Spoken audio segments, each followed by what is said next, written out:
A partir de agora, daremos início à mesa redonda, a confiabilidade das medições para meteorologia e climatologia. Universidades, institutos de pesquisas, empresas de instrumentação e previsão de tempo e clima debatem confiabilidade nas medições. Como moderador, convidamos o senhor Márcio Antônio Aparecido Santana, meteorologista INPE, mestre em Engenharia e Ciência dos Materiais pela Universidade de São Francisco, área de concentração em metrologia, engenheiro mecânico industrial pela Escola de Engenharia Industrial e técnico eletrônico pela Unesp CETIG, engenheiro metrologista na área de metrologia ambiental da Sergipe Comit, do INPE, Instituto Nacional de Pesquisas Espaciais. Representou o Brasil no projeto Metrology for Meteorology and Climatology for Latin America, coordenado pelo PTB da Alemanha entre 2018 e 2022. Foi responsável pela implantação do sistema de gestão da qualidade, segundo a norma ISO IEC 17025, pela acreditação na área de vácuo da metrologia espacial e pela criação de laboratórios de metrologia ambiental do INPE. Uma salva de palmas, por gentileza.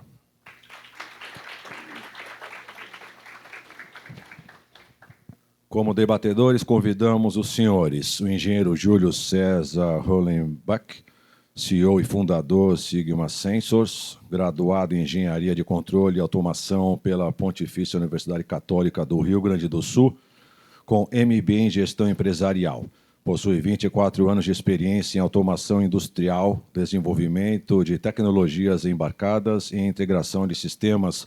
Atualmente é CEO e fundador da Sigma Sensors, empresa com mais de 15 anos de atuação reconhecida pela representação exclusiva de marcas líderes globais no setor. Especializa-se na integração de sensores de alta precisão para usinas e cooperativas de grande porte, além de sistemas de automação complexos, assegurando a conformidade com normas regulatórias e a robustez em processos industriais e ambientais.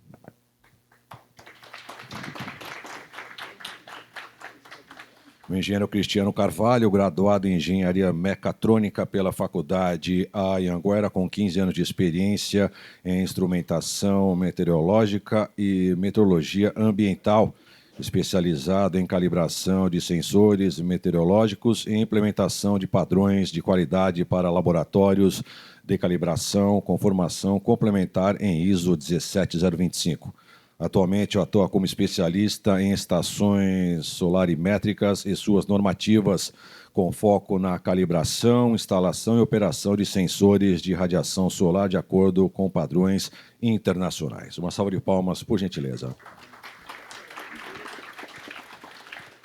O senhor Luiz Kruger, engenheiro de produção e meteorologista, possui especialização em gestão de negócios e mestrado em meteorologia. Tem 10 anos de experiência na área de energias renováveis, focado em gestão de estações meteorológicas e monitoramento climático. Atua desde 2012 com planejamento técnico e financeiro de projetos e negócios. Atualmente é responsável técnico nas empresas Romioto e Sensory. Salva de palmas, por gentileza.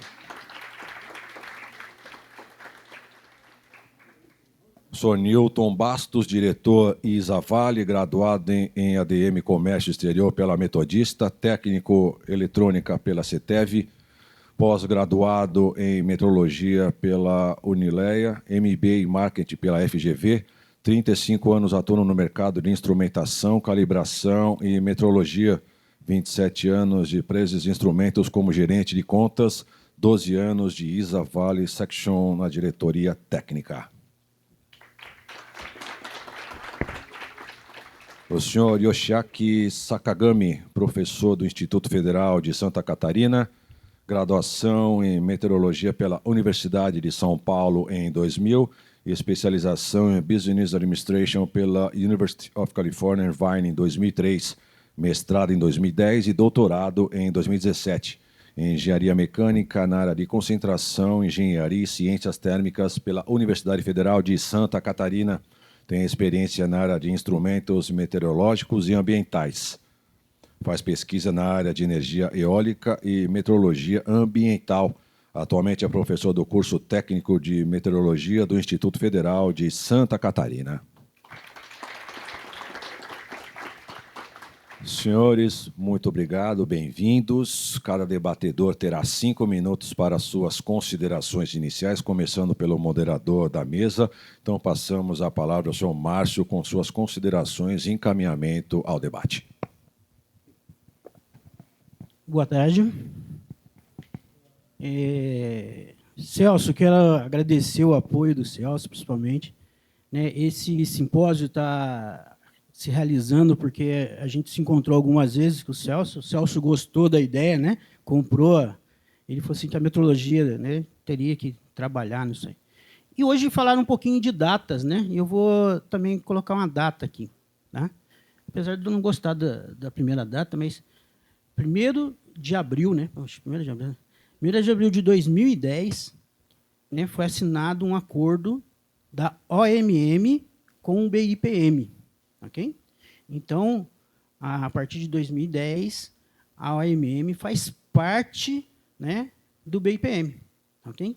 Então, ela também recomenda, né, recomenda todos os requisitos que nós utilizamos em metrologia. Quando se fala em calibração de instrumentação meteorológica, é a mesma linguagem. Então, os documentos da OMM recomendam o vocabulário internacional de metrologia, recomenda o Sistema Internacional de Unidades, recomenda o ISOGAN para avaliar a incerteza. Okay? Então, a gente vai estar falando a mesma linguagem. Eu acho que esse encontro aqui é isso mesmo, para a gente sentar e começar a falar a mesma linguagem. Né? É uma semente que nós estamos, né, todo mundo aqui, né, jogando aqui no terreno, e lá na frente, com certeza, nós teremos melhores medições, com mais confiabilidade, e, com isso, né, chegaremos ao produto final, que são esses grandes usuários que nós tivemos aqui hoje, né, que você viu uns trabalhos belíssimos, que a gente vai entregar medições melhores para eles, a gente vai ter dados melhores, dados com maior confiabilidade. Então, a palavra, né, chave nossa aqui é confiabilidade. Ok? Todo mundo reclamou de dinheiro, a gente não tem esse problema, né? Certo? Então, a gente não é esse grupo aqui, né? Então, a gente, né, o que a gente vai, né, conversar é sobre a confiabilidade. Ok? Então, é possível a gente criar equipamentos no país, desenvolver equipamentos no país? Tá? Sim, sem problema nenhum. Aí você pode passar por teste e conhecer a confiabilidade dessas medições. Ok? É possível a gente comprar equipamentos de fora, etc. Sim, também. Né? Porque tem esse acordo de reconhecimento mútuo, né, que quando o equipamento chega calibrado lá de fora, que atende a alguns requisitos, né, não estou fazendo propaganda, mas amanhã eu vou falar isso aí na palestra amanhã cedo, a gente tem que aceitar o certificado deles, tá ok? Então, vou falar um pouquinho que amanhã, se a gente, na iniciativa pública, se a gente melhorar um pouquinho os editais, a gente já melhora a confiabilidade dos dados, tá ok? Já é o primeiro passo. E aqui eu estou vendo várias empresas que já conheço há um bom tempo e que têm um nível de qualidade, né, ou representam, ou faz equipamento aqui no país, ou tem a calibração com o mesmo nível lá de fora. Tá ok? Então, é possível a gente estar melhorando a confiabilidade desses dados. Tá? Essa reunião dessas áreas aí, né, que é muito interessante para nós. Tá ok? E essa sinergia, que a gente vai falar um pouquinho, né, que amanhã, principalmente, que é a parte técnica, que a gente vai ver que é possível trabalhar em conjunto e que a metrologia possa, né, dar essa contribuição para os dados meteorológicos, para a climatologia, hidrologia, e todas essas aplicações importantes aí. Okay? Bom, o método ambiental ele traz como tema central, né, o histórico, a atualidade e as perspectivas da monetização do sistema de monitoramento ambiental. Tá? Essa mesa redonda aqui a gente vai conversar um pouco, né? Parece que até às 8, 9 horas, né? Parece que assim, né? Quer dizer, o assunto poderia ter amanhã, mas a gente vai respeitar o tempo. Então, a gente vai falar sobre a confiabilidade das medições, né? Que esses usuários hoje aqui, importantes usuários, passaram por aqui hoje. Okay? Então, a primeira questão, né, que a gente pode aqui, como a evolução dos instrumentos de medição e as atividades meteorológicas ao longo dos anos impactaram e continuam a impactar a confiabilidade dos dados meteorológicos. A gente tem aqui, né, são especialistas que trabalham com esses equipamentos faz tempo, então a gente vai contar um pouquinho, eles vão contar um pouquinho da experiência deles, né, o que eles enxergaram, como que impactava isso aí, como que melhorou do passado até hoje. A próxima pergunta todo mundo já sabe, que a gente vai falar do futuro, mas essa aqui, por enquanto, né, certo? Então a gente pode começar com o professor Yoshi, que ele vai ter uma visão também, uma visão um pouco na academia, como que está sendo trabalhado hoje nos cursos, né, de meteorologia nessa parte também, para o aluno conseguir enxergar um pouco isso aí, tá ok? O professor Yoshi, do Instituto Federal de Santa Catarina.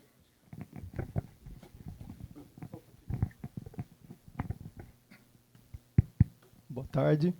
Então, primeiro, agradecer o convite e poder colaborar um pouco aí com o debate, aí com essa parte, dar o parabéns pelo evento. Acho que acho que é a grande mensagem assim na parte da educação, né, essa disseminação dessa cultura da metrologia dentro da área ambiental, dentro da meteorologia, que a gente sente muita falta, né? A gente, assim, né, acompanhando desde manhã aí as apresentações, né, a gente já percebe assim, dá para ver que tem um público de meteorologia, o pessoal de meteorologia da parte ambiental, né? Eu tenho essa transição dos dois lados, porque sou meteorologista de formação, mas o meu doutorado está dentro da parte acadêmica da engenharia mecânica, e para a parte eólica aqui a gente envolve muito com a parte de calibração dos anemômetros, então fiz disciplina de calibração, né?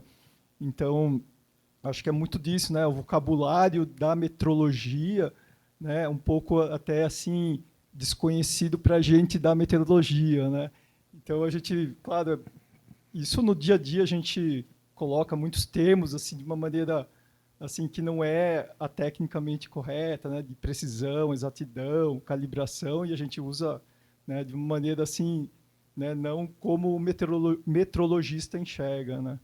Então, da minha experiência, assim, né, acho que colocando aí da confiabilidade da medição, da meteorologia, olhando aí para o passado, presente e futuro, né? Então, eu tive uma boa experiência instalando estações meteorológicas em campo, dezenas delas aí pelo Brasil, e acho que olhando um pouco para o passado, naquela época a gente não se preocupava com a metrologia, com a qualidade do dado, a gente ia lá simplesmente estava numa transição das estações convencionais para as estações automáticas. Então, nosso objetivo na época era instalar a estação, né, ou substituir aquela que era convencional, não se preocupando muito com essa qualidade, né?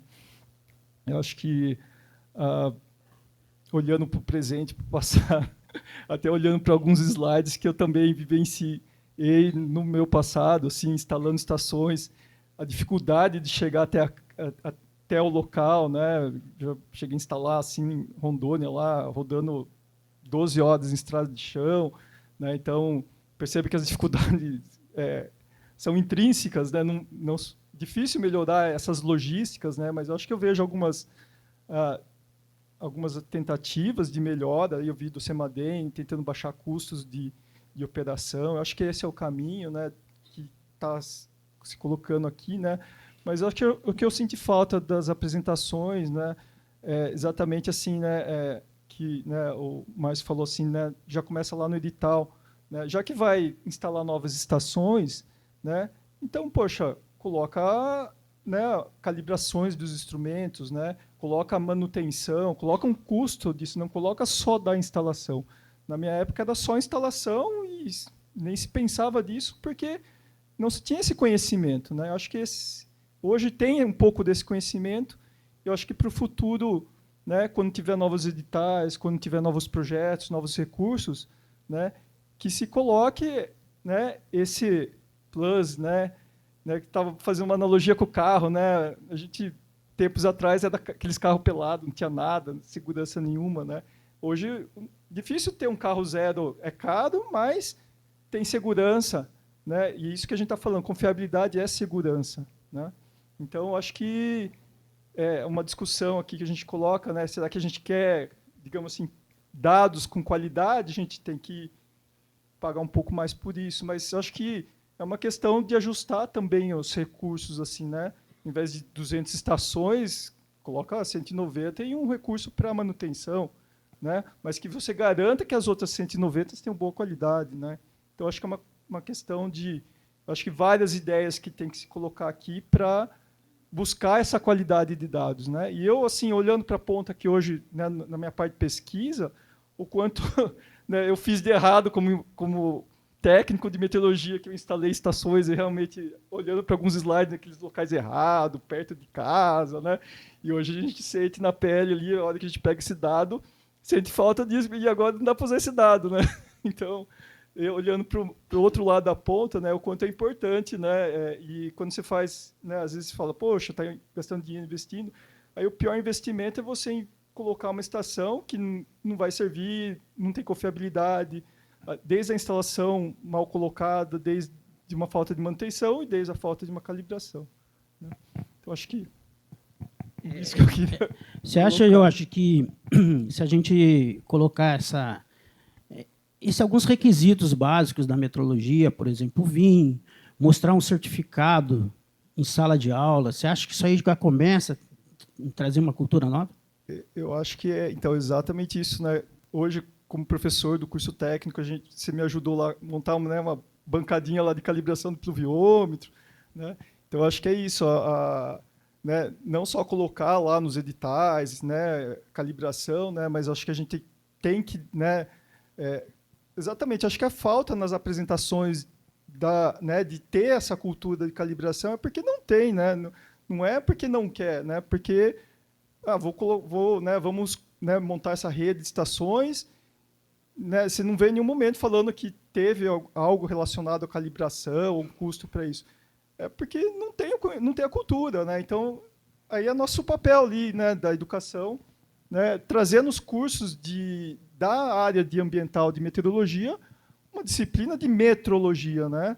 Então, eu fui fazer uma disciplina de meteorologia no meu doutorado, né? Então, tem nos cursos de engenharia, de alguns cursos de exatas, tem metrologia, né? Mas na meteorologia não tem. Na minha graduação não tive, não sei, né, dos cursos hoje do Brasil, né? Tem um pouco de instrumentação, mas eu acho que ali plantando essa, né, educação, essa cultura e tendo alguma disciplina de meteorologia dentro dos cursos de meteorologia, né, com certeza isso, quando chegar lá, né, essas pessoas que vão se formar e quando chegarem, né, em posições de tomadas de decisão, ele vai, né, ter essa consciência e falar assim, não, vamos fazer um projeto, vamos construir uma rede com estações e né, com metrologia e qualidade de dados, com confiabilidade, né?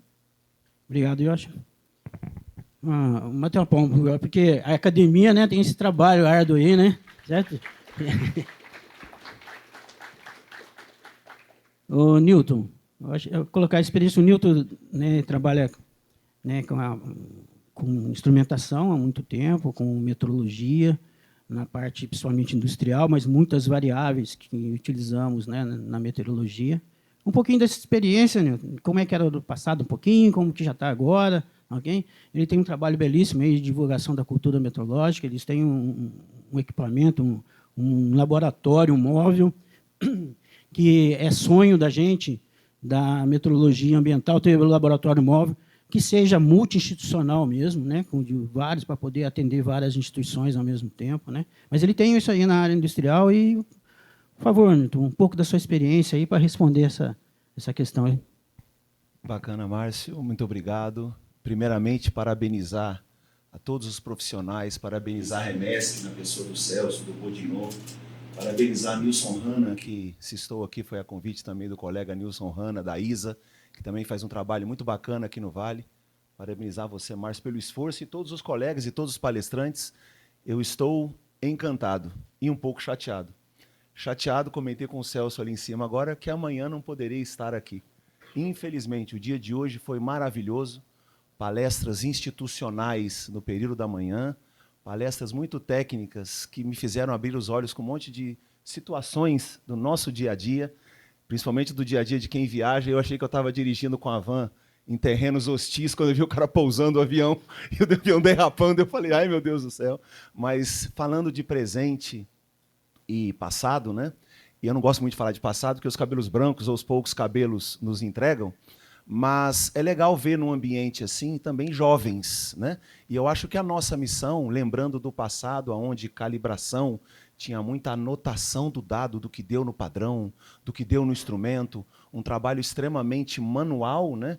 E muitas vezes que feria até a integridade do dado de calibração, porque uma anotação em manual num papel, né, pode comprometer todo o resultado da medida, né?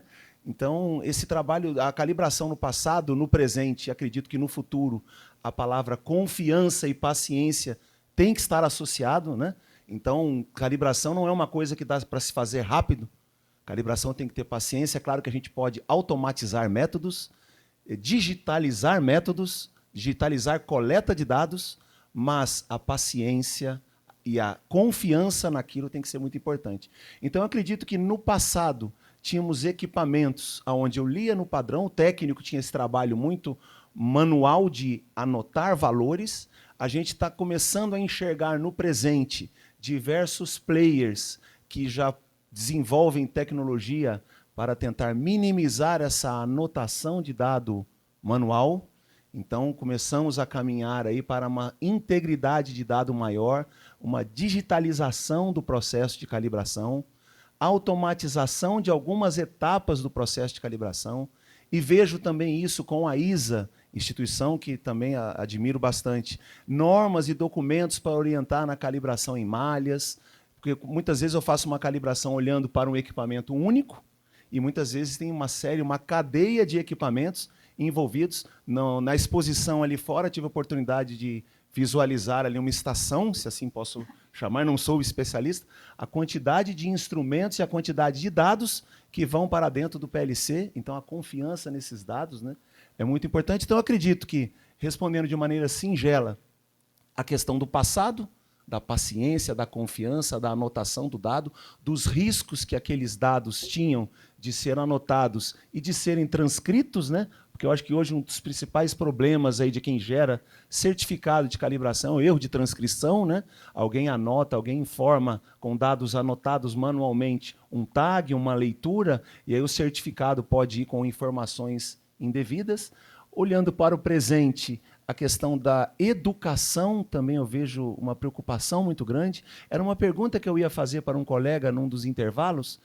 A dificuldade da mão de obra do presente hoje, pessoas com vontade, com interesse de fazer, é brincadeira, mas muitas vezes é sério. Você vai contratar um profissional pós-pandemia para fazer calibração de instrumentos e ele pergunta quantos dias vai ter de home office.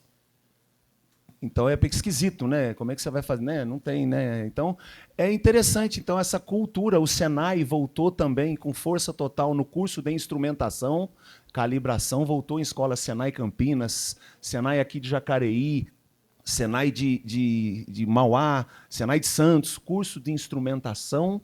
Então é bacana ver para esse presente a formação de mão de obra jovem, técnica, mas que tenha vontade de sair de trás do celular e de ir ao encontro do equipamento, ao encontro da tecnologia. Acho que essa é a minha consideração. Muito obrigado, Nilton.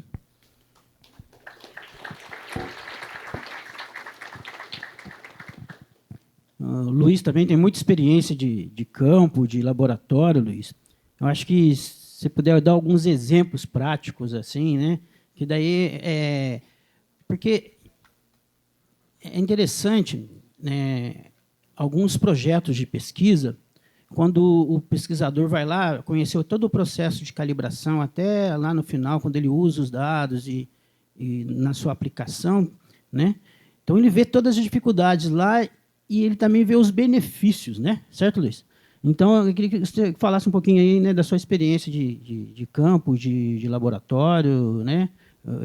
Que você falou assim, algumas coisas que deram certo, algumas coisas que não deram tão certo, ok? Certo. Boa tarde a todos. Agradeço pela oportunidade. Eu vou pedir desculpa para o moço que colocou a câmera, mas eu falar em pé eu acho que eu tenho um pouco mais de facilidade. Eu estou muito feliz hoje de estar aqui por alguns motivos, né? A minha primeira formação ela é meteorologia, Tá, com essa formação, um ano depois de formado, eu tive contato direto com gestão de instrumentação meteorológica eletrônica, né? Eu conhecia só da faculdade, que eram aqueles instrumentos analógicos. Aí eu cheguei nesse momento, isso era 2012, eu estava com equivalente a, hoje, um portfólio aí de uns 30 milhões, né? E eu não tinha um conhecimento técnico da instrumentação. Então, a primeira coisa que eu fiz foi procurar instrumentos, às vezes, tipo aqueles top de linha, né? E isso, às vezes, é difícil, você restringe fornecedores, né? Você aumenta o prazo de fornecimento, né? Então, você acaba tendo uma série de dificuldades, né? Depois, fui para engenharia, fui para gestão de negócio, e aí eu aprendi uma coisa muito importante, principalmente na engenharia, o pessoal da engenharia mecânica conhece muito bem, que é tolerância, né? Quando a gente fala em fabricação de peças, qualquer peça que você tá fabricando em uma máquina, ela tem a saída dessas peças, ela tem uma curva normal. Algumas vão ser exatamente das dimensões que foram planejadas, umas vão ser um pouquinho menores, outras vão ser um pouquinho maiores, né? Então, essa é a questão da tolerância. E aí veio na questão também, né, já pensando na gestão de negócio, né, qual que é o melhor produto que eu posso adquirir, né? Aí a engenharia também responde, é o adequado à tua aplicação, né? Então, pensando nisso, a gente fala muito aqui de calibração, né? Calibração, ele vai dar um diagnóstico exato dessa peça. Qual que é o desvio dela, o desvio padrão, se for um termoigrômetro, se quando ele está marcando 20%, 25%, se esse 20% é 30% ou é 20% mesmo, né? Então, ele vai dar o diagnóstico exato dessa peça, né? Mas, pensando aqui no pessoal que muita gente aqui adquire, né? Compra esses equipamentos. Então, o que eu acho que é muito importante, um aprendizado meu foi, na hora que você está planejando uma aquisição, qual vai ser a minha aplicação? É em pesquisa? Quando é em pesquisa, às vezes, eu preciso de uma acurácia muito grande. Eu vi na apresentação de hoje, eu esqueci o nome da pesquisadora, falando em atividade CEMADEM, onde ela precisa de uma resposta rápida, precisa saber se tem uma tempestade ou se não tem, né? Então, ela precisa, para ela, muitos pluviômetros são mais interessantes do que poucos com uma acurácia, um desvio, né, em relação à medida menor. Então, pensando nesta aplicação, qual que foi o meu aprendizado, né, para a gente garantir que a gente tenha uma maior confiabilidade na medição?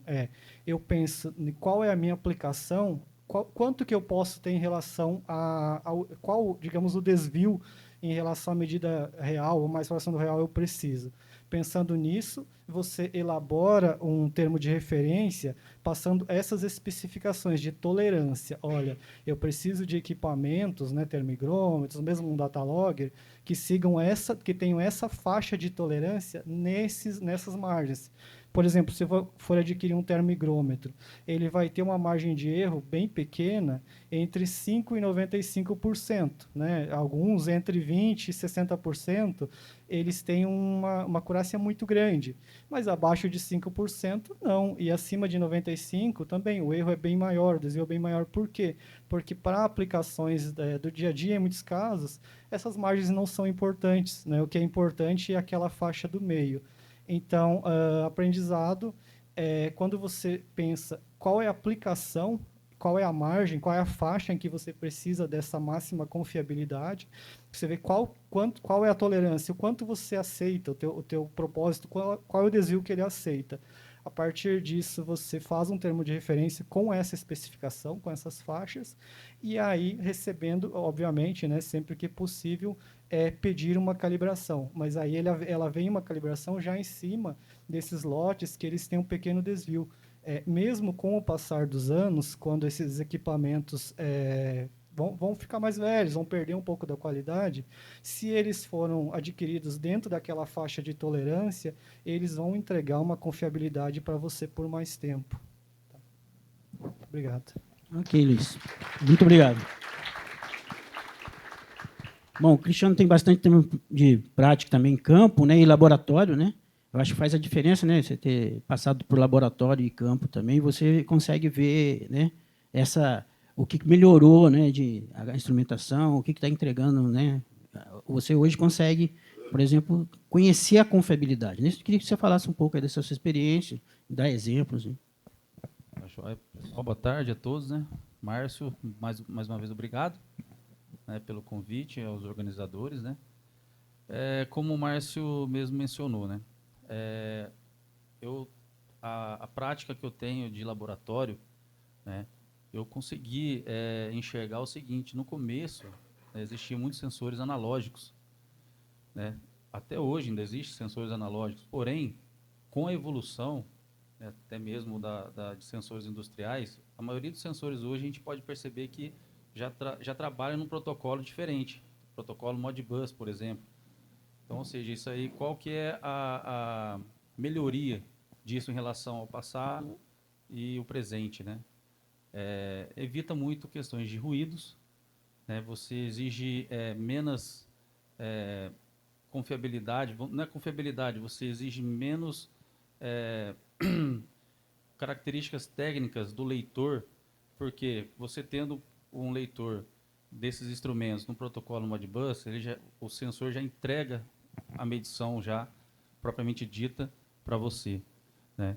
E isso na prática, na época que a gente trabalhava muito com o laboratório, né, Márcio, a gente tinha que tomar muito esse cuidado, porque a gente, além de receber os equipamentos, né, com saída analógica, tensão, corrente, a gente teria que ter essa preocupação do leitor que vai receber as informações desse instrumento, se ele tem a capacidade para receber essa informação e tem a exatidão suficiente para que você não deteriore a medição final, no caso no resultado final da calibração, né? Então, voltando para o passado, né, a gente trabalhei com vários sensores, inclusive falando da parte de pluviometria. Hoje já existe até tecnologia de pluviômetro com saída Modbus também, né, tudo em função da parte pulsiva, né, mas você já tem um tratamento melhor no quesito medição do que alguns sensores lá no passado. Algumas estações meteorológicas, né, que hoje existem algumas estações que ela já todos os parâmetros englobados num equipamento só. E esse equipamento te fornece uma informação digital de todas as informações, temperatura, umidade, pressão, velocidade, direção do vento, que o laboratório hoje tem que se adaptar a essas modernidades. Ele tem que ter equipamento suficiente para que consiga fazer essa leitura desses instrumentos, para que ele consiga fazer todos os testes lá relacionados à calibração.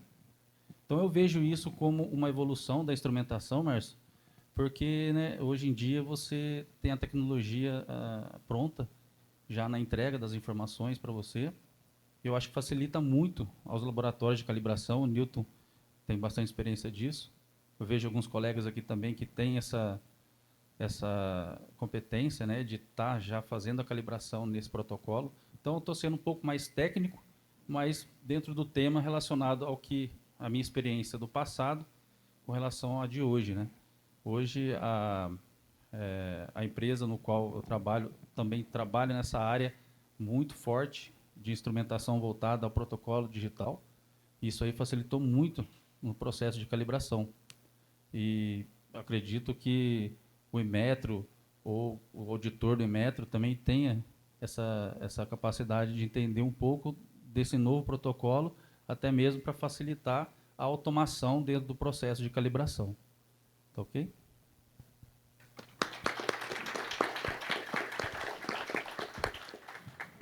Muito obrigado, Cristiano. Né? Agora, Júlio, né? E aí, Júlio, com o tempo aí que você achou, está melhorando, né? O que dá para você falar um pouquinho na hora de especificar, o pessoal especificar sistemas, o que a gente pode fazer para, né, a gente estar melhorando a confiabilidade dos dados? Opa, boa tarde.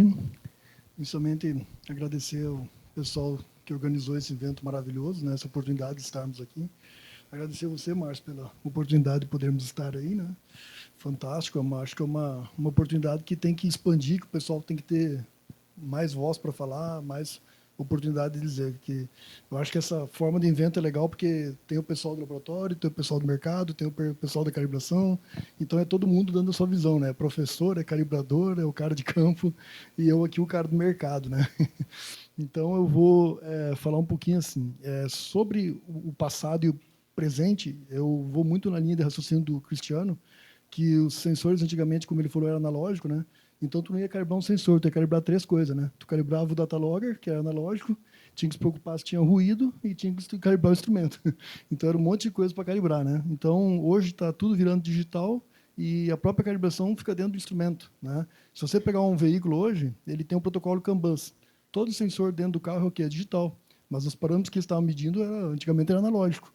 Hoje o carro é totalmente digital. E é todo o protocolo que está rodando nele não é o Modbus, mas é o CAN-BUS.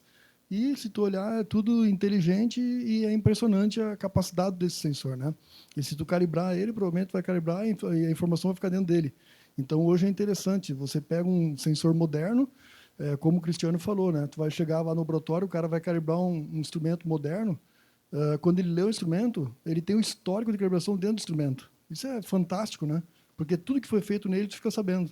Quer dizer, eu acho isso juntar 20 anos atrás, é impressionante o avanço desses instrumentos, porque ele está contando a história para você. Não tem como tu enganar aquilo ali está ali, né? Então, eu acredito que em pouco espaço de tempo tudo vai para essa linha de raciocínio, esse caminho, e cada vez mais as coisas vão ficar, digamos assim, mais modernas, mais rápidas, né? Mais inteligentes, e os laboratórios vão ter que se adaptar a isso para poder dar conta de entregar isso para o mercado mais moderno, né?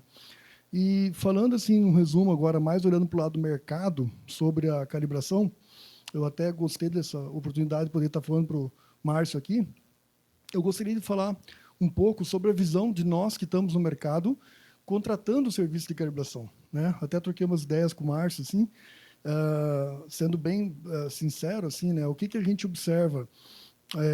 Olha só, se a gente tivesse mais empresas calibrando, empresas bastante sérias, prestando serviço, e a cultura do cliente fosse calibrar, e ele lutando também para fazer a calibração, para ele ter certeza que ele está fazendo uma medição correta,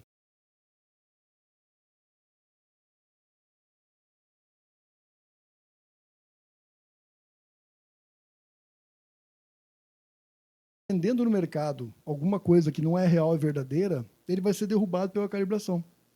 Entende? Então, isso é justo, porque o preço que o cliente está pagando, o preço que as pessoas estão dedicando àquele resultado que ela quer, é verdadeiro, porque tem um laboratório por trás garantindo isso.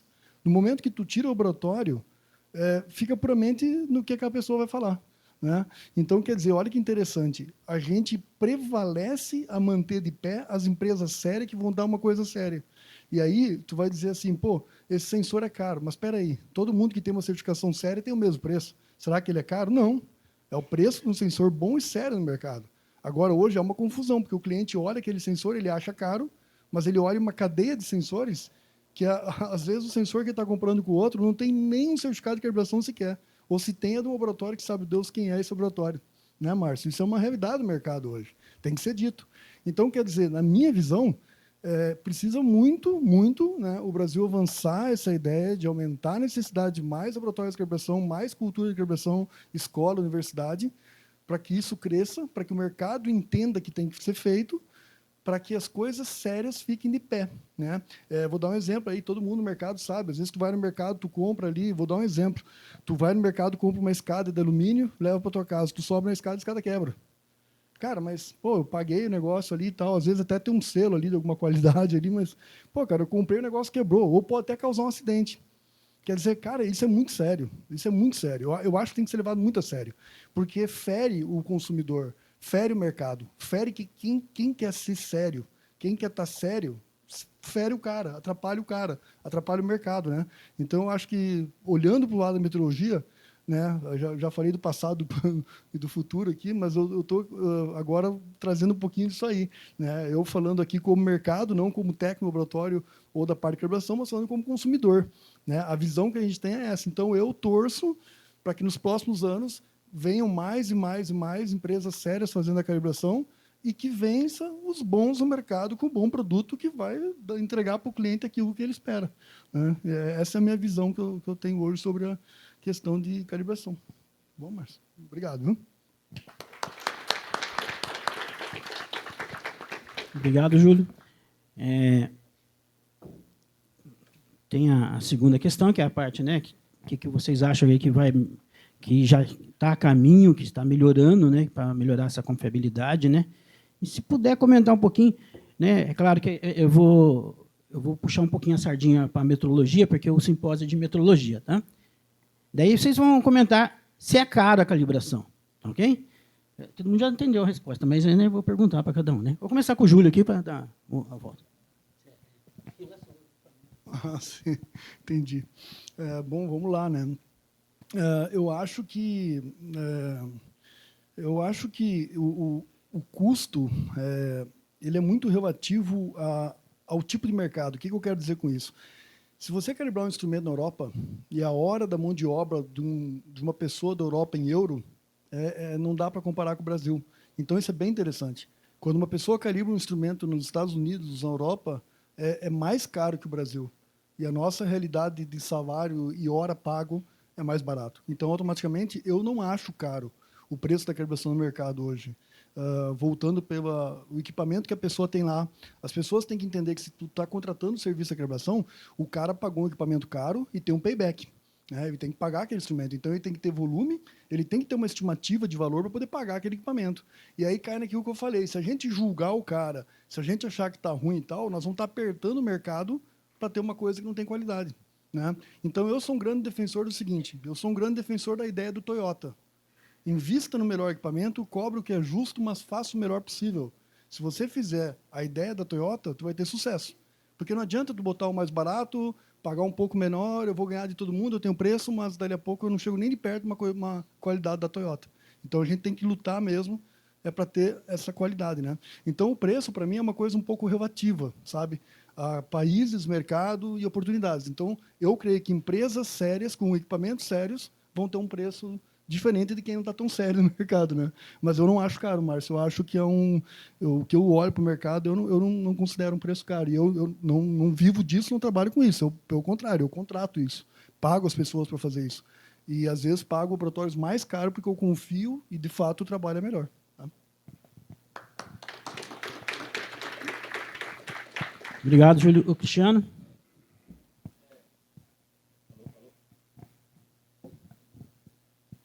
Alô? Então, eu vou para uma linha, né, concordo com o Júlio, eu vou para uma linha um pouquinho diferente na questão seguinte, a aplicação que está sendo feita esse instrumento, né? Então, você vai dizer assim, será que é caro eu calibrar um barômetro que é tão importante para a aviação, né, já que a gente teve aqui a palestra do capitão, né, falando sobre a importância do monitoramento para acidentes aéreos. Então, o barômetro dentro da aviação é um instrumento muito importante, né, que é utilizado aí para medição da pressão atmosférica, auxilia na altitude, etc. Né, será que é caro uma calibração, por exemplo, de um equipamento hospitalar, né, que está mexendo aí com a saúde de todo mundo aí? Então, hoje eu não vejo que o serviço de calibração é caro, mas eu defendo também, né, a questão de eu como cliente, também poder conhecer os laboratórios que estão calibrando o meu instrumento, né? Lá no passado a gente tinha uma cultura, né, Márcio, de o laboratório que esconde informação, opa, vamos ficar esperto com ele. Agora, o laboratório que deixa a gente fazer uma visita, acompanhar uma calibração, a gente sente muito mais confiança nesse laboratório. É lógico que tem algumas normas, né, que tem que ser... Está descalibrado. Mas, assim, eu sei que existem algumas normas, né, que você tem que seguir, não é todo instrumento, todo material que você pode entrar dentro do laboratório, mas qual que é a ideia de eu estar abordando esse tema, né? Por que é tão importante a calibração do seu instrumento, já que você está pagando por esse serviço? Qual a importância de você estar conhecendo esse método de calibração para você, vou reconhecer esse método e vou realmente aplicar essa cultura na minha empresa, no meu instituto, né? Então, eu vejo que a calibração hoje não agrega tanto valor em relação ao preço do instrumento, mas a importância disso que eu acho que tem que ser reconhecida, né? A importância da calibração. Tá? É isso aí.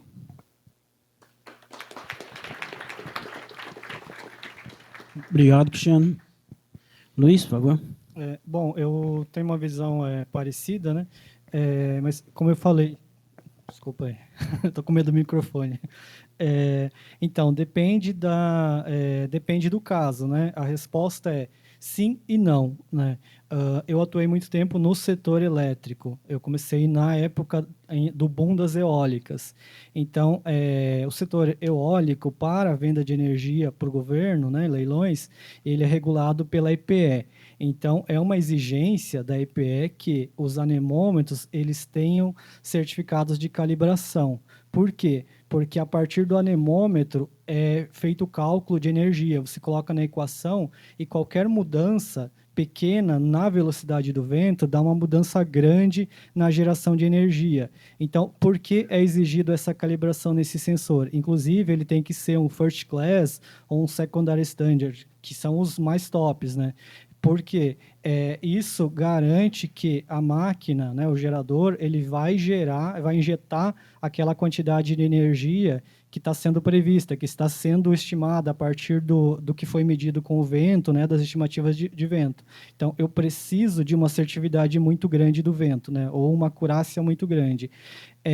Agora, geralmente, tem termômetro, tem diversos sensores, barômetro, tudo mais. Só que o peso desses sensores na equação do cálculo de energia eólica é muito menor. Então, quando você faz uma análise de custo-benefício, calibrar os demais sensores pode onerar o negócio. Então, calibra somente os anemômetros. Ao contrário não, mas vamos para a próxima variável, né, que foi primeiro tivemos as PCHs, né, pequenas hidrelétricas, depois tivemos as eólicas, agora nós estamos no mundo das usinas fotovoltaicas, né? Fotovoltaicas, como a gente sabe, qual é o combustível? É radiação, é sol, né? Então, nesses casos, a exigência os sensores, os piranômetros, eles têm que ter essas classes que eu falei de fabricação, né, seguindo esses padrões, e eles, obrigatoriamente, né, no caso são as normas da EPE, né, ele tem que ter o certificado de calibração. Por quê? Porque, como eu falei, na equação lá do cálculo da geração de energia fotovoltaica, o maior peso que se dá é a variável radiação, né? Irradiação, no caso. As outras variáveis entram, temperatura do painel solar, né? Vento, diversas variáveis, mas o peso na equação é menor.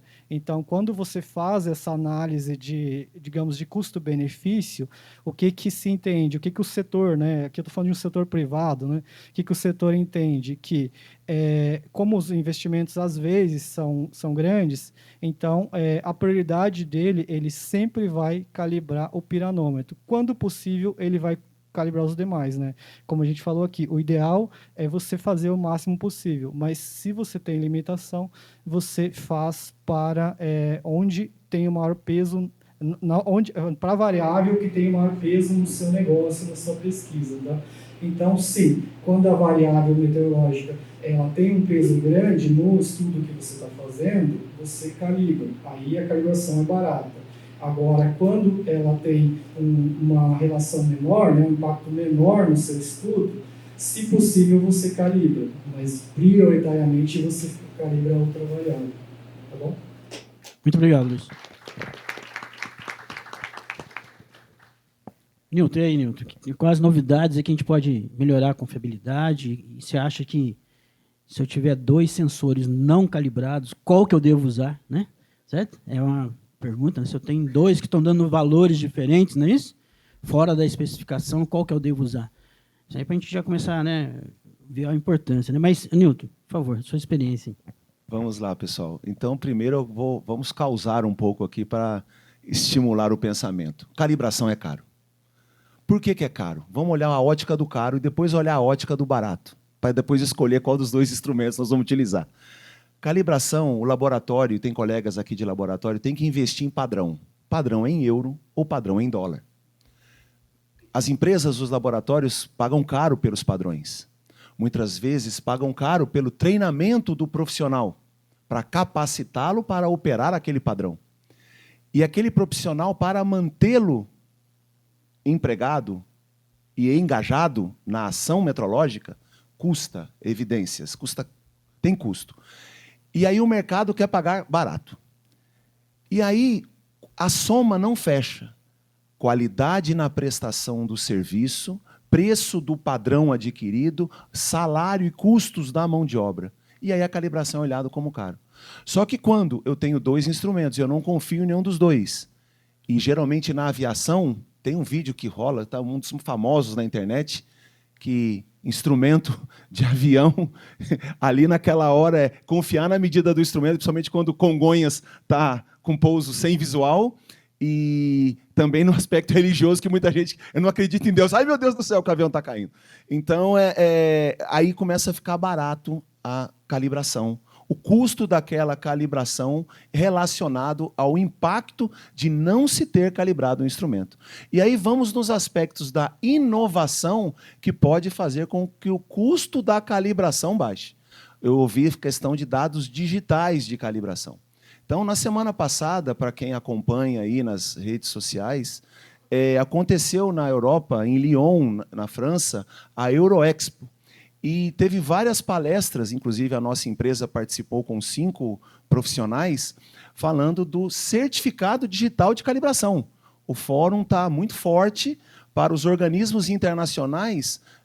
Opa, você mandou um equipamento, um padrão para ser calibrado, um instrumento para ser calibrado, eu vou te entregar sim um PDF, um papel digital, mas espera aí, o dado digital já vai para onde? Já está lá, né? Então, hoje já existem calibradores em que, se você manda para um laboratório, o laboratório te entrega o certificado de calibração, o PDF, mas os dados de calibração já estão ali dentro do calibrador. E aí, num futuro não tão distante, e já tem mercado fazendo isto, por que não o próprio calibrador não gerar o certificado de calibração digital? Isso já está começando a acontecer, porque o certificado do calibrador já está ali dentro. Eu estou usando o calibrador para injetar sinal, ler sinal num transmissor, num equipamento, num sensor de temperatura, o dado está me retornando. E eu estou conseguindo fazer toda essa combinação, fazer as leituras, fazer o cálculo do erro, o cálculo do desvio padrão, o cálculo da incerteza, combinar a incerteza contra o padrão, vou na parte técnica só aí, para quê? Para reduzir o custo da calibração. Então, eu acredito muito, e isso foi muito explanado lá no evento em Lyon, que o certificado digital de calibração é o futuro dos organismos, de aceitar mais isso, começar a entender um pacote de informação, mapear como é que vai ser cada um, cada um no seu quadrado, mas todo mundo colocando a informação no mesmo local para isso ser aceito pelos organismos internacionais e organismos nacionais, colegas do Imetro aqui, eu não sei se tinham representantes lá nesse evento da Euroexpo, mas várias empresas e vários laboratórios internacionais dos Estados Unidos, pessoal da Euramet, de vários laboratórios da Europa, presentes ao evento para realmente começar a formar opinião e formar esse mapeamento para aí reduzir o custo da calibração e não começarem a olhar a calibração como custo, mas calibração uma segurança, como um investimento. Esse acho que é o recado. Newton, e daí quem usa o instrumento, ele pode usar esse certificado e já corrigir as medições, não é isso? Olha que bacana, obrigado pela... E nem combinamos isso, hein? Muitas vezes eu vejo profissionais e estimulo colegas, a pessoa mandou o equipamento para calibrar e recebeu um certificado e guardou o certificado na gaveta. Então, com certeza isso não acontece aqui no Brasil, só na Tchecoslováquia. Mas corrigir os erros, imagina isso de forma digital, né? Que bacana, né? Que você tem uma coluna do valor verdadeiro, do valor, e o valor real, já com a correção do padrão, né? E depois comparando aquele valor corrigido já com a leitura do instrumento e fazendo um cálculo de erro já mais confiável, depois a média, né? E isso, Márcio e colegas, você é professor, se me deixa eu falar você, né? E tem outros colegas aqui que são professores também, a questão de formação, né? A gente está com um projeto de rodar o país, aí você me falou no começo, com uma van, com toda uma expertise tecnológica para estimular nos jovens, nos sêniors, nos profissionais, a visão da importância da calibração, do como fazer, do como fazíamos e do como queremos fazer, mostrando essa questão da digitalização e formando pessoas, estimulando jovens a ter paixão. Quem me conhece sabe que eu sou um apaixonado pelo tema. E esta paixão nós temos que despertar nas pessoas que atuam com calibração e despertar em quem adquire o serviço metrológico. Porque se quem adquirir o serviço metrológico olhar só preço, podemos ir embora, fechar tudo aqui e ir embora. Então, acho que a nossa missão aqui, de todos nós, ao sairmos daqui, é sempre levarmos a paixão para olhar o conteúdo. Esse é o recado meu. Muito obrigado. Meu. Muito obrigado, Nilton.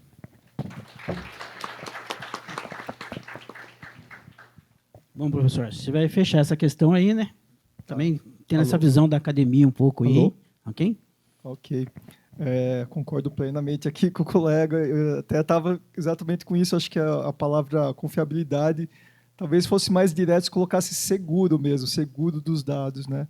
Porque é bem isso. Ninguém gosta de pagar seguro de carro, né? Qualquer tipo de seguro, né? Mas quando precisa, né? Se tem um seguro de carro, é a hora que bate, se dá graças a Deus que pagou aquilo e pagou caro e falou, nossa, saiu barato, né? E eu acho que a calibração é esse papel, né? Você coloca a estação, está lá funcionando, tal, mas uma hora pode você ficar com dúvida daquele dado. Aí você tem o certificado ali para, né, como se fosse lá o seguro garantindo, né? E você vai evitar um monte de dor de cabeça, vai ter que ir lá, né, o custo de operação de ir até a estação, né? Daí você vai pagar dobrado nisso para ter certeza que aquele dado estava bom ou ruim, né? Mas se está com o certificado de calibração, você já vai tirar um monte de dor de cabeça, né? Então isso, nesse olhar, é barato né, um serviço de calibração, né? Então, quanto à parte de inovação, batendo de novo na tecla, eu acho que de custo, né? Eu acho que nós, na parte de não só ensino, mas de pesquisa, né? O quanto a gente mostra aí nossa vontade de querer melhorar, né? E eu acho que, né, parcerias nessa área de inovação no sentido de reduzir custos, realmente não tem jeito, é um seguro, é caro, né? Pode ser que não use, mas se usar vai sair barato. Mas, né, eu acho que essas parcerias que a gente pode buscar com as empresas, de buscar inovações tecnológicas para reduzir custos nessas operações, reduzir custos, né, e viabilizar a calibração, a qualidade de dados, eu acho que esse é um dos pontos chaves, né?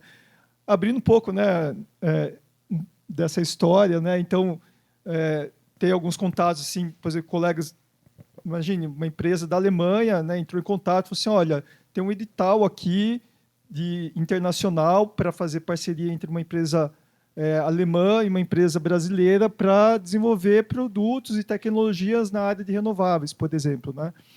E falei, ótimo, vamos tentar buscar alguma empresa aqui no Brasil, porque o edital pedia uma empresa, né, alemã e a outra brasileira. Daí o colega falou assim, olha, da Alemanha o governo paga 100% aqui nesse edital, ele entra com recurso. Aqui não, aqui seria via Embrapi, a empresa tem que entrar com 1/3, né? Então, tem acho que alguns gargalos também aí nessa história que acho que poderia viabilizar também, né, inovações né, em benefício até de tudo que a gente está conversando, no sentido de reduzir também custo e viabilizar, né?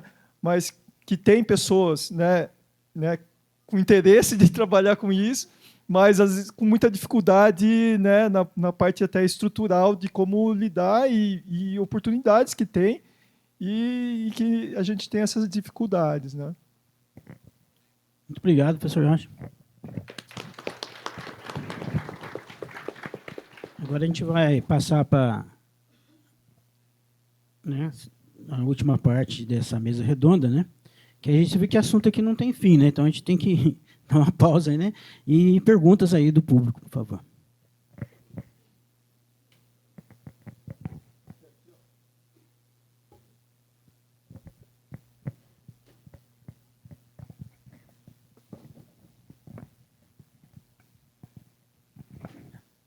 Tudo já? Sou o Domingos Urbano, de Semadem. A minha pergunta é o seguinte: a gente já identificou que é caro fazer a calibração, porque às vezes tem que mandar um padrão lá para a Finlândia, para a Holanda, para a Alemanha, etc. e tal. Então tem o custo do avião, tem o custo do homem estrangeiro fazendo o serviço, que é em euro, etc. e tal. E tem também a questão. A segunda coisa que deixa caro é que poucas pessoas calibram no Brasil. Então, se você tem pouco serviço, o custo fica alto, né? Quanto mais gente calibrar, às vezes você consegue fazer numa quantidade maior e o preço cai. Então, daí já tem duas coisas que poderiam baratear o custo da calibração no Brasil de uma forma mais focada para meteorologia, né?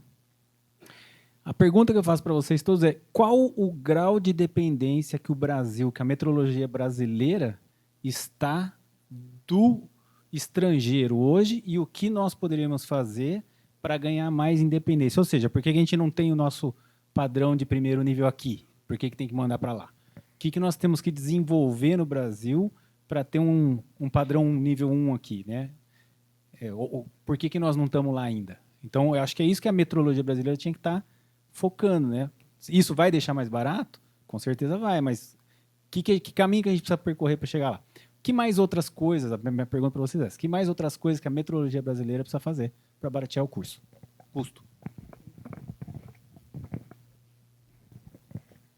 Bom, tomar liberdade de puxar a resposta, porque como empresa nacional, eu gostaria aqui de agora falar um pouco, lembrando o nosso professor Marins, que palestrou na ISA o ano retrasado. Desculpa o termo que eu vou usar, mas aqui todo mundo é maior e vacinado. O Brasil é foda.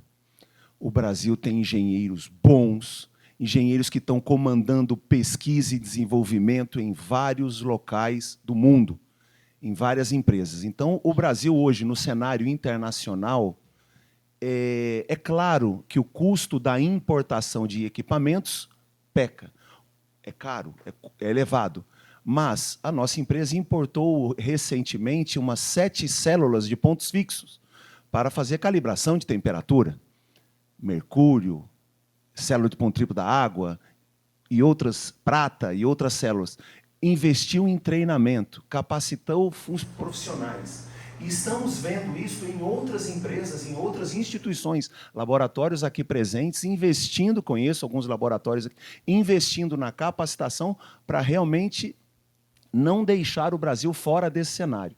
E aí, pegando esse gancho na comparação com o cenário internacional, nesta visita que os colegas, não tive a oportunidade de ir nesse evento francês, mas acompanhei os colegas diariamente com trocas de WhatsApp.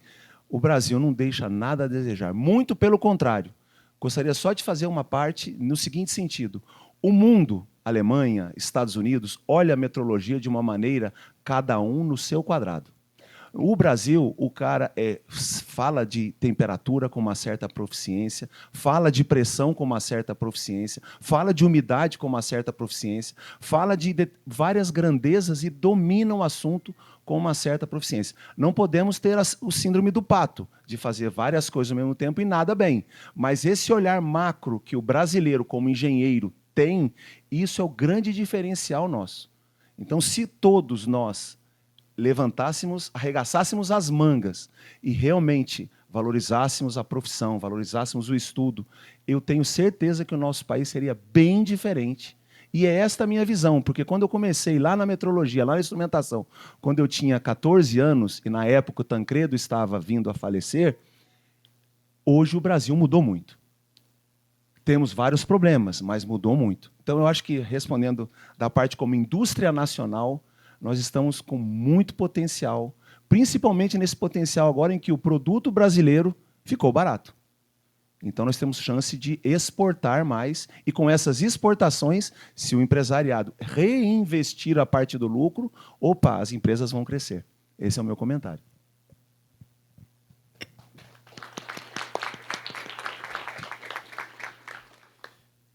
Agradeço também pela pergunta. Da mesma forma que eu estava falando dos instrumentos, né, eu também tenho uma visão da calibração, tá? Nós temos, né, diversas empresas, laboratórios que fazem essa calibração no Brasil. Mas eu vou falar também da minha experiência antiga, tá? Não é da minha empresa, da empresa atual que eu atuo. No tempo que eu estava no setor elétrico, como todos a maioria sabe, o setor de energias renováveis começou na Europa, né, vários anos antes de começar no Brasil. Logo, as calibrações, né, para o setor, para os instrumentos do setor, começaram primeiro lá também. Então, quando a gente começou a gerar energia no Brasil, né, energia eólica, aí trouxe a norma de lá, né, com relação à calibração dos instrumentos.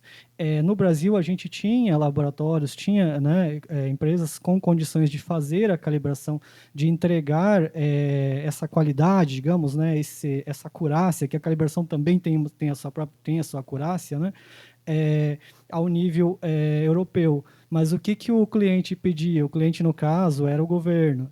Ele pedia que tivesse acreditação daquele laboratório europeu. Então, naquele período de tempo, era impossível que um laboratório brasileiro já tivesse aquela acreditação. Então, assim, temos, né, laboratórios que com condições, né, de entregar um produto adequado, uma calibração adequada, só que, de novo, depende muito do cliente. Se ele percebe que, olha, este laboratório aqui no Brasil eu tenho essas condições, mas eu quero aquela acreditação internacional. Muitas vezes aquela acreditação ela é restrita à Europa, né, aos Estados Unidos. Então, a empresa, mesmo tendo uma calibração brasileira, ela precisa recusar, né? Ou ela vai ter que mandar para a Europa, né? Então, assim como eu falo do instrumento, com a calibração também é necessário fazer essa análise. Qual que é a calibração, né? Qual que é a acreditação que entrega o que eu preciso, tá? E aí sim, se muitas vezes uma acreditação em metro, ela pode ser aceita, né? Outras, né, acreditações brasileiras, elas podem ser aceitas, e aí certamente, né, as empresas brasileiras vão ter a maior boa vontade para atender, né? Só gostaria de responder a parte aqui da inovação, que eu não tinha respondido. O que eu vejo de hoje para frente, né, em termos de inovação? Com a facilidade muito grande que a gente tem de acompanhar os dados, coleta em tempo real dos instrumentos. Então, hoje a gente pode ir para aquele mundo da manutenção preditiva, né, muito presente na engenharia, na meteorologia, ao menos na nossa formação, a gente não aprende muito sobre isso, né? Que à medida que você vai acompanhando o dado no dia a dia, né, conforme ele é coletado, você consegue ver ele abrindo, né, fazendo um desvio em relação àquela normalidade dele. Quando você tem esse acompanhamento, você consegue agir, né, você transforma isso em preditivo, você pega essas curvas e toda vez que você percebe que algum instrumento está apresentando aquele tipo de curva, aquele tipo de comportamento, é um indício de que ele está saindo fora da margem de fabricação dele, da margem de calibração dele. Então, a gente tendo esse acompanhamento, olhando para esses padrões, a gente consegue entregar, né, o que era o pedido aqui, né, uma maior confiabilidade, né, acompanhando, identificando qualquer desvio, você já percebe, olha, está começando a ter um desvio, né, uma queda na minha confiabilidade nesse dado. Obrigado.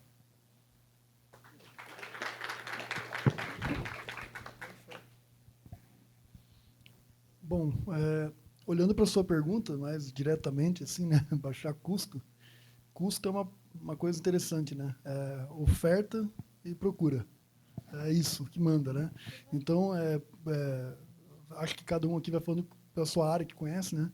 Uma coisa que me surpreendeu muito é que, como você respondeu, eu acho que é bem interessante que uma vez eu fui fazer uma pesquisa na Europa, como é que estavam os números de calibração de piranômetro. E eu fiquei impressionado, porque eu achei que a calibração lá era grande. Não, os caras calibravam em torno de 25% a 30% que tinha no mercado. Então, isso é interessante. Não é como você falou, o Brasil não está longe. O Brasil está dentro, está na média. A questão de preço e custo, eu acredito que é muito a questão de oportunidade do mercado. Porque à medida que isso vai aumentando, mais pessoas vão abrindo novos laboratórios, investindo nas referências, né, primárias, e eu diria assim, é uma questão de tempo. Eu acho que em curto tempo, tá? Talvez vamos botar aí 10 anos, a gente vai ver excelentes referências de primária e muita coisa disso resolvida. Só que, é claro que nos países mais velhos as coisas acontecem primeiro e depois vêm para o Brasil. Mas eu acredito muito, assim, me dá a impressão que é uma questão de tempo correlacionada à oferta e procura. Porque quando tem a oferta, aí o pessoal vem, o pessoal bota dinheiro, né? Então isso vai acontecendo automaticamente. Mas eu vou na mesma linha de raciocínio dele, porque analisando, pesquisando lá fora, não é grande não o número de calibração, sabe? Perante a quantidade de instrumento no campo. Inclusive, há muito uma cultura estranha. O cara está com o sensor um pouco velho, ele joga fora e compra outro, e não calibra.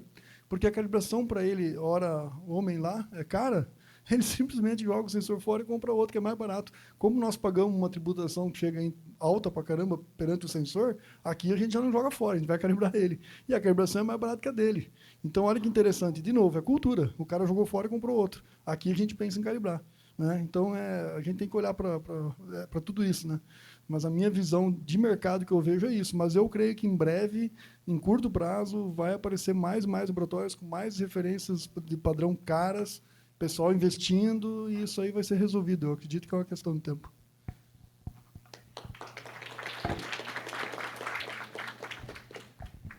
Mais perguntas? Aqui.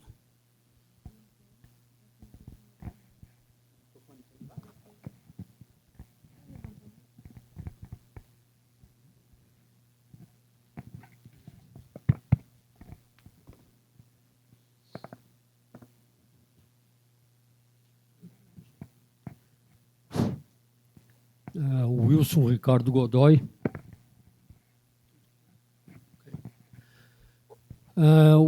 Não é tanto uma pergunta, é mais um posicionamento em função de algumas respostas. Eu queria começar com aquela do Newton, quando ele colocou que a calibração não é cara. Ok?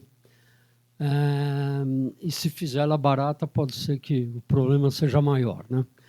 Eu preferia dizer, Newton, que a calibração ela pode até ser cara, mas mais caro é as consequências de tomar uma decisão com um instrumento não calibrado. Tá? E aí eu quero voltar numa questão, quando eu faço um curso de metrologia, seja na academia ou na indústria, eu sempre começo com uma frase: todo o resultado de medição que nós fizemos está essencialmente errado. Ele tem um erro aleatório e um erro sistemático. Tá? E se eu não calibrar, como algumas respostas vieram nesse sentido, é melhor eu não medir. Quer dizer, se eu não calibro, eu não tenho noção do erro que eu tenho. Então, aqui nós estamos todos como metrologistas e alguns meteorologistas, mas todos são metrologistas. Então, eu queria fazer uma campanha da gente não falar mais essa palavra, não precisa calibrar. Muda o método de calibração, muda a frequência, muda se eu vou fazer calibração externa ou interna, ok? Muda o critério de aceitabilidade, mas não usa mais a palavra não precisa calibrar, tá? Porque senão eu não tenho noção do erro que eu tenho. Se eu não tenho noção de erro, tá? Como eu pegar uma indústria metalúrgica, que eu faço muito trabalho nelas, o cara tem 50 paquímetros, eu vou calibrar só um, os outros eu não preciso. Não, eu tenho que calibrar todos. Porque justamente aquele que talvez eu não calibrei, eu vou medir um eixo errado lá e vai dar um problema numa pá eólica, por exemplo, aí, né? Então, fazer um convênio entre nós como metrologistas. Não precisa calibrar, está proibido no nosso vocabulário. Ok? Muito obrigado. Por causa do adiantado, né, da hora aí. Amanhã a gente vai continuar com essas questões, ok? Eu acho que ele fechou bem aí, né, as questões. Existe aí um bicho-papão que se chama calibrar. Amanhã a gente vai desvendar, não é bicho-papão, tá, pessoal? Tá? Dá para a gente fazer, dá para fazer metodologias novas para esses volumes importantes. Né, o pessoal do Inmetro amanhã vai, né, passar algumas coisas aí que A gente vai até trabalhar com uma terminologia um pouco mais técnica amanhã, mas a gente não é um bicho-papão. Dá para fazer para meteorologia? Dá para fazer para meteorologia. Ok? Dá para fazer para climatologia, hidrologia, oceanografia, que, né, a gente, depois até o domingo da manhã, tem um projeto muito bonito no Brasil que é feito com rastreabilidade meteorológica, né? Mede tudo com boias lá no oceano, dá trabalho, dá um pouco de trabalho, né? Domingo, sabe? Mas é possível fazer, ok? Então, e é isso mesmo, se a gente colocar no edital essas coisas aí, né, a demanda aí vai, realmente, todo mundo vai se mexer, todo mundo vai calibrar, todo mundo vai ter dados mais confiáveis, todo mundo vai, né, a meteorologia, a hidrologia, a climatologia vai entregar, né, com muito mais qualidade, que já tem uma ótima qualidade, com reconhecimento internacional, né. O trabalho do seu Madem aí, só o trabalho de vidas aí, né, se você conseguir melhorar, né, essa gestão de risco aí, é possível a gente fazer sim. Tá? E juntos aí, eu acho que amanhã a gente vai ver quais são as necessidades dos usuários e que todo mundo aqui pode colaborar, né, com melhores dados, com maior confiabilidade dos dados. Ok? Vou deixar aqui para a cerimônia. Muito obrigado. Uma salva de palmas aqui para o pessoal da mesa redonda. Muito obrigado, Júlio, Cristiano, Luiz, Nilton, professor Yoshi. Muito obrigado. Muito obrigado, senhor Márcio. Parabéns pela mediação. Em nome da organização, também quero agradecer e parabenizar os nossos convidados. Né? Excelente apresentação de cada um.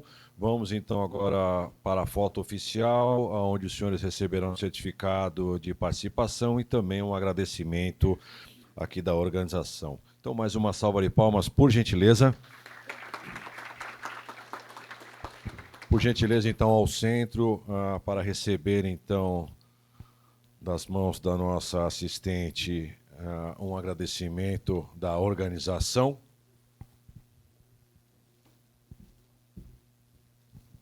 Nós teremos aqui também os certificados que já estão a caminho para registrarmos esse momento muito importante.